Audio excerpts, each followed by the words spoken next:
set you apart, that will make you different from every other person where you work. So thank you so much, Mrs. Toyin, for your time, and we'll have to let you go. And while we bring in Mrs. Ajayi. Okay, so Mrs. So please, madam, is Okeyinfu, or how do you pronounce that name? Okeyinfu. Yes, that's how it's pronounced. Okay.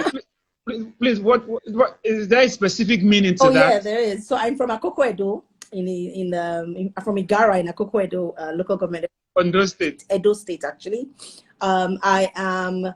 What it means is one who has come to give. The literal meaning is one who has come to give people water to drink. That's the literal meaning. But the deeper, the deeper meaning is helper, solution provider. So those are the deeper meanings. But literally, it's just one who has come to give people water to drink. Wow. You see, this is interesting.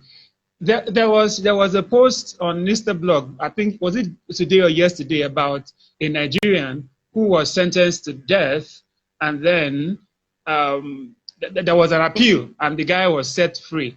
And, you know, most of the comments I read, because, you know, we are part of the Comment Readers Association, you know, so most of the comments, I read were strictly on his name, that his name saved him. His name saved him, you know. I think his name means God loves me. Yes. So, and it's the same thing. I think you're living your name, you know, because having gone through your profile, you are living your name. So thank you so much for being here. So let me quickly let our viewers get to have an understanding of who you are and why you are here this evening. Okeyinfu Ajayi is an evidence-based education entrepreneur and learning strategies. I like that first sentence. It's quite interesting. You know, that is it for me. She is extremely passionate about capacity development in the education and social development space, because she believes that without a functional education framework and practice, nation building will be truncated. And so, you know, your profile just aligns seriously with my ideologies. And so, in other words, we cannot have nation building when we don't have a functional education. And functional education is dependent on competent teachers, functional education system. And so that's why I'm happy to have you here this evening. So she is an experienced administrator and business process professional with over 20 years experience across several fields. She is competent in providing the vision and leadership required to ensure a high quality of program delivery for all stakeholders. Her experiences in performance monitoring and improvement, business development, supply management, educational management, and training has helped to shape her skills, preparing her for the work she currently does. These experiences have been garnered from a variety of industries, including education, fast-moving consumer goods, manufacturing, consulting, printing, and publishing services, by leveraging over 20 years of training and work experience. She creates relevant connection for educators, showing teams a clear path to high performance. I love this. Mrs. KK, as she's fondly called, is an entrepreneur with an infectious passion for helping business build systems that make for professional excellence. She founded Busy Mind Center in 2013 and has grown the organization to enviable heights in the education landscape in Nigeria. You know, Okeyinfu does not just care about your business. She cares about you, the entrepreneur. I am, you know, I specifically removed this part. She cares not just about, you know, she wants to help, she has joy to help you develop capacity in ways that make scaling your business a sustainable reality. She's a purpose-driven educator and parental coach. She's a published author and a sought-after speaker. Please help me welcome KK, this is KK. Thank you for coming here this evening. Thank you so much. Thank you. This is interesting. Yeah. So, madam, you are not just an educator. You are an education entrepreneur. Please talk to us about this. Thing, right? But before we start, I just want to tell people, if you're on this live, can you share this live, right? We need people to hear this, what we're talking about here. So please click the arrow and just share. Invite somebody to join us on this live. Now, what does it mean to be an education entrepreneur? What I found when I got into the education sector, so before I came into education in 2009, I was everywhere else, but in the education sector. And then I got into the education sector and I realized that those of us in the education sector, we don't even know the power that we carry. Hey, I'm like, what's going on? We love to teach, right? We're all about heart. But then we forget that we're running a business. And when you're running a business, there's certain business elements that you need to have in place. If not, that business will crash, right? And as schools cannot afford to crash. If schools crash, so who's going to teach the children? Who's going to teach and groom the next generation? Who? Right? And it's not just about schools. It's the framework. It's the institution of education. As we know right now, school is not about the building, right? School is the activity, right? It's that driving that thing. Let me put it as a thing, right? And so we need to have that institution running. So we can't afford to shut down. Right, so that's why I say that I'm an education entrepreneur. So I not only teach you the education, I not only teach you the schooling, I not only explain to you what you need to be doing and maybe what you're doing wrong, but I help you understand the fact that it's also a business. So much as you love the heart, but where are your systems? Where are your processes? What are your financial management frameworks? If all of those things are not in place, your business is not aligned. Teaching and learning is fantastic, and that is the core of any educational institution. But to make teaching and learning work, you need the money. You're going to buy books. You're going to pay teachers. You will pay for lights. You will pay for you will pay government fees. So we cannot ignore one part. True. And only focus on teaching for the work. Right? So that's what I bring to the table. That's why I'm a little different in the way that I think and in the way that I approach the entire concept of education. All right. Thank you. Before we continue with this conversation, I have a special guest here with me, Mr. Emmanuel Asika, and I'm so excited and honored to have you here this evening, sir. Hi, good evening. Hi. Hello, KK. Good evening, sir. Welcome. Thank you for joining us. Pleasure is mine, absolutely. All right, so I'll bring you up shortly, sir. So I'd like to just round off with okay, so Toyin, before she left, mentioned something very, very profound, and it is the fact that, I talked about the fact that teachers are not able to place value on themselves, and she is of the opinion that they are not able to do that because they have not invested in themselves either, and that's so true. You will be confident on the negotiation table to tell your employers that this is how much I like to take for doing this job, because this is how much I have invested in myself. So talk to us.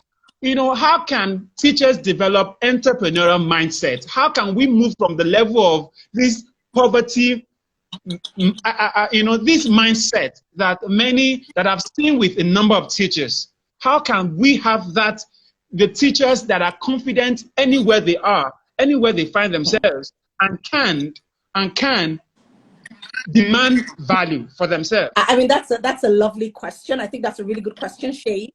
So before I came into the education sector, when my children would tell me they want to be teachers, I'll say, God forbid.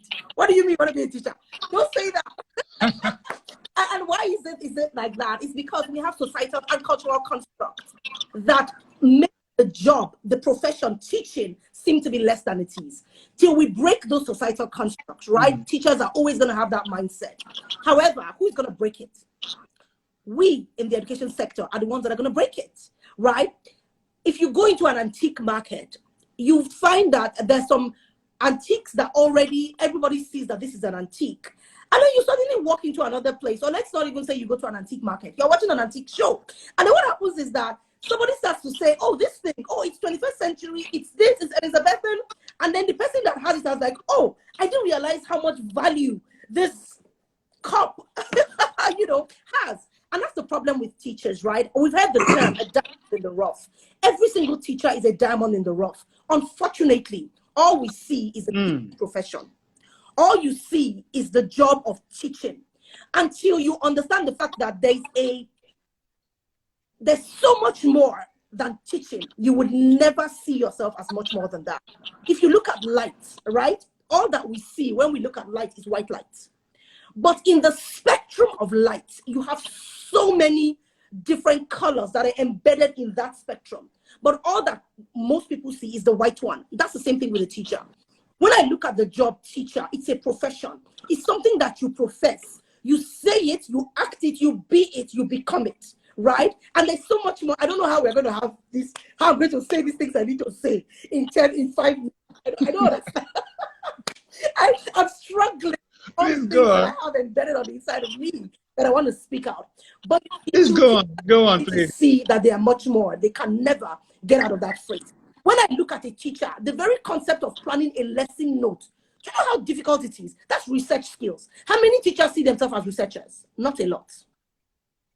How many teachers see themselves as organizers? Not a lot. Do you know what it takes to organize a classroom? The children are climbing, they are sitting, they're standing. What? That's a lot. But they never see themselves as organizers. How about profilers? Before you can teach a child, you need to understand the profile of a child, the learning profile. Is this child somebody who is easy, who is logical in thinking? So that's a child who is very inclined towards mathematics. How about the children who are more right-brained? Before you can sit down and teach, you need to profile those children. The very ability to profile is difficult. But guess what? We don't see that can become a profession. All we see is the teaching, right? Till we begin to see these 3 things I've talked about. 1, research. That's a big deal. 2, organization. That's a big deal. 3, the ability to profile. If you can profile a child, you can profile the human being. You can profile anybody. You can profile a doctor. You can profile somebody that is sick. You can profile anything. Because guess what? You're taking away that learning, that knowledge, and you're moving it into another sector. Till teachers begin to see, and that's only 3 things I've mentioned from the profession of a teacher. I can tell you 25 as I'm sitting down here. But till they see that and begin to believe in themselves that they are more, they can never see it, right? And that's why I call on any employer that is here that is listening to me. You carry people's destinies in your hand. And I don't understand why you are rude to people. You treat people like as if they are less than you are. Teach the class by yourself if you can. Can you teach 5 classes at the same time? You cannot as a school leader. But you see, when there is a problem, that's why leadership is a big deal for me. And if we don't understand the school leadership and we don't build our leadership framework, we're always going to have a problem with the underdogs, right? The underdogs would remain underdogs because guess what? They never have the ability to cross forth. And we need to begin to do that. You talked about an entrepreneurial mindset. I've gone into institutions. Actually, I've even had some of my staff who have come in and I'm telling them, so what do you think? And they'll say, Ma, what do you want us to do? And I say, I know what I want to do, but I don't know what I want you to do. You need to tell me what I want to do. They've been in systems where they are unable to think. If you're unable to think, you cannot teach children to think. If you cannot think, you cannot be an entrepreneur. You cannot.